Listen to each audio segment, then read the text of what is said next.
Hey, everybody, it's Ted Bogert. Welcome back to the TED Show. I have one of my favorite people on today. We're doing a series on Black History Month, and the one and only Vanessa Echols has agreed to come on and share some of her journey and talk about Black History Month. And so I'm honored to have her on. Everybody, welcome Vanessa. Vanessa, how you doing today?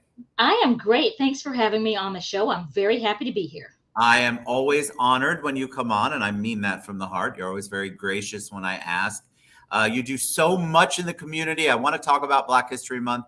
I want to talk about compassionate hands and hearts. But before we do that, let's get a little origin story on you. So tell them, for those people who might be under a rock, who you are and a little bit of background on you. Well, I anchor the noon and 4 o'clock newscast here at WFTV Channel 9. I have been here for almost 30 years. So as I You tell were four, maybe three when you started. they were breaking the child labor laws. So when they hired me, so I've been here for almost 30 years now. I grew up in Alabama, in Auburn, Alabama, but went to college at the in-state rival school, the University of Alabama. And I am, therefore, anyone who knows me, I am an obsessed Alabama Crimson Tide football fan. You are. Yes, I am. So that's kind of the backstory on how I got here. So tell us about let's talk about Black History Month, because I think it's just so important. I was telling you before we went live that everybody's got an interesting response. I'm trying to do a series on the show where we just put a personal face, a personal journey, a personal story along with it, so that we are not just celebrating what I would consider the big people in Black History Month, Martin Luther King Jr., Maya Angelou. But I would love to hear your take. Why do you feel like Black History Month is important, and what do you do to celebrate it? Well, it's important because I say all the time that Black history is American history. So if we are really going to be students of American history, we need to know about the contributions of everyone who's made this country spectacular. So I think it's very important that we take this time during February to highlight some of the accomplishments of Black Americans. And for me, it's not just the famous people. You listed some of them. I call those our go-to people for Black History Month. But it's also important to realize the people in your own community who have been the first at doing something, or people who have accomplished something. There are people right around here who made history. And one of the projects we're doing with Channel 9 this month is we're highlighting some of those people. And I had the pleasure of interviewing Mabel Butler, who Amazing. was the first Black woman on the Orlando City Council and the first Black Orange County Commissioner. She's 95. God bless her. She has not lost a step. She remembers everything. I said a couple of things. She corrected me like, no, you remember he was elected before so-and-so. I'm like, okay. She still drives. So, but God she is bless. walking. Yeah, she is walking history. So I love talking to people like that. People outside of Florida might not know her, but she is a Black history trailblazer.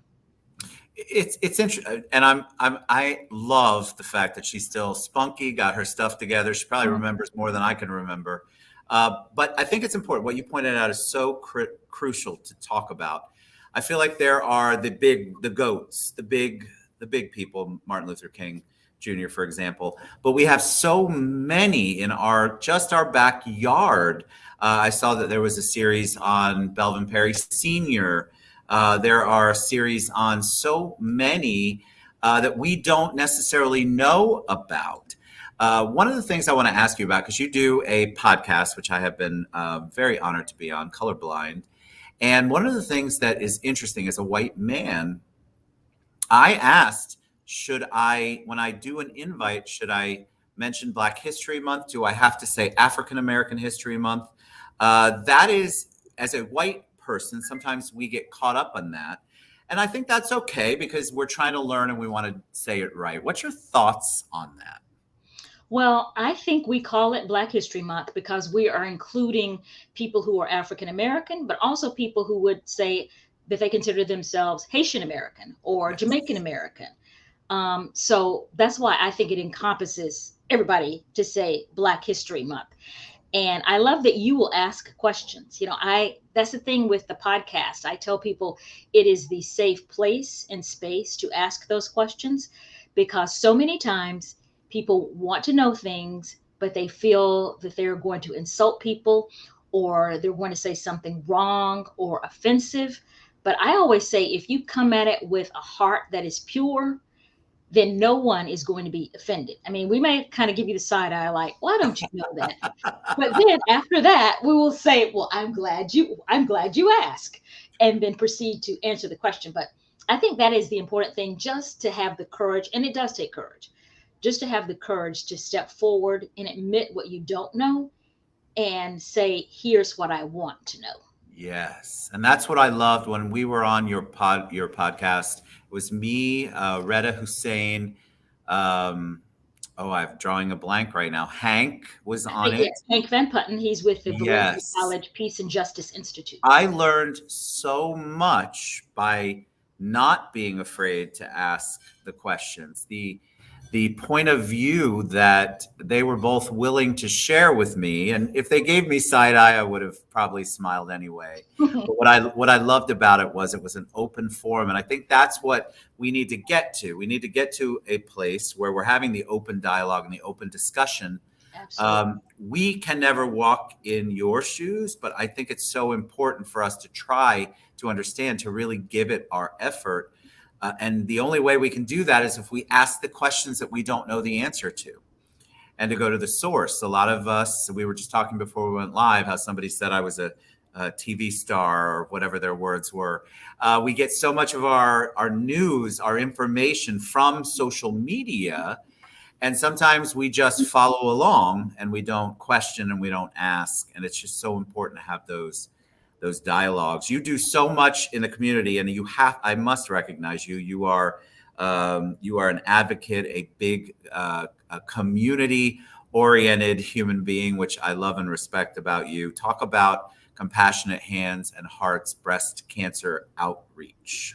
Well, that organization was founded in 2007, after I had gone through breast cancer myself, treatment in 2004 and 2005. And so what we do is we just help patients with whatever they need that will help lighten the load, so that they can concentrate on getting better, and not concentrate on, I don't have enough money to pay the power bill this month, or I don't have enough money to pay the rent or the mortgage. Or maybe it's something as simple as, I wish I had somebody to just shop for groceries for me this week, or to do the laundry, or take care of the lawn, or wash the car. All of those things is what we do. I tell people, if you say, I wish I had someone to help me with, we fill in the blank. Which is what I want people to understand specifically about your organization is that you think the big box people are going to take care of that, and they have a need. They do a lot of research. They do a lot of bigger, broader kind of strokes as far as helping people out.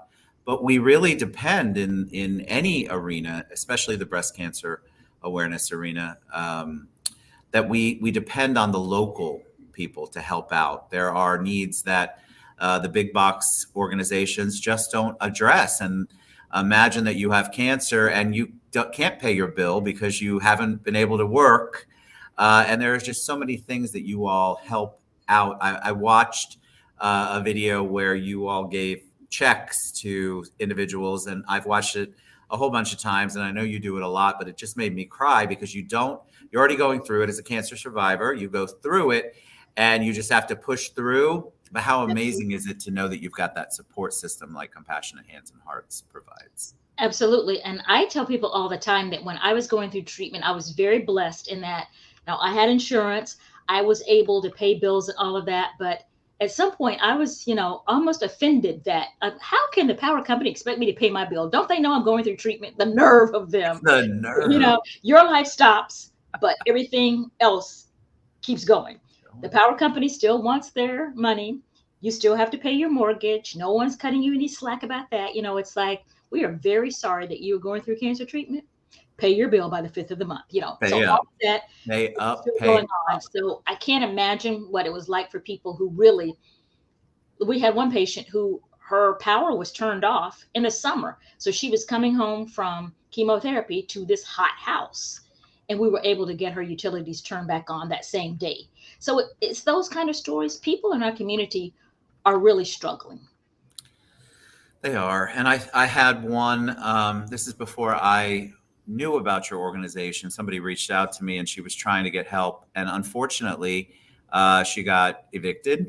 Mhm. She was pretty much on the street trying to still go through chemo. And God bless her, she passed. And it was just such a challenging time for her.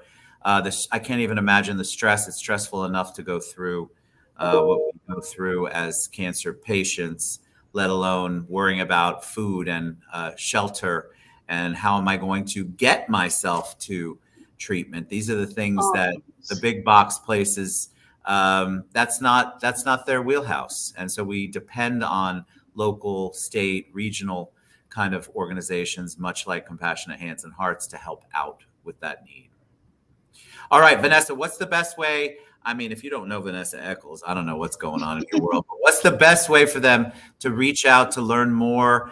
We do have the WFTV Black History Month link scrolling across the bottom. But if great. they want to learn more about you and learn more about Compassionate Hands and Hearts, what's the best way for them to reach you? Well, we're on all social media. We're on Instagram and Twitter and Facebook. I think that's it. And we have a YouTube channel as well. But the website is compassionatehandsandhearts.org.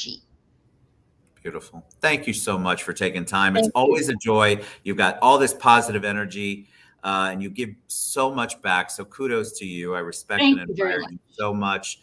Y'all reach out. Go to WFTV.com/Black History Month. You can go to Compassionate Hands and Hearts, which I will tag in the post. Yay. Vanessa's just as amazing in person. So when you see her, definitely say hi because she's an amazing Absolutely. human being. Thank Thank you. you, Vanessa. Thank you, guys. Get Thank out, you. learn more about Black History Month. Super.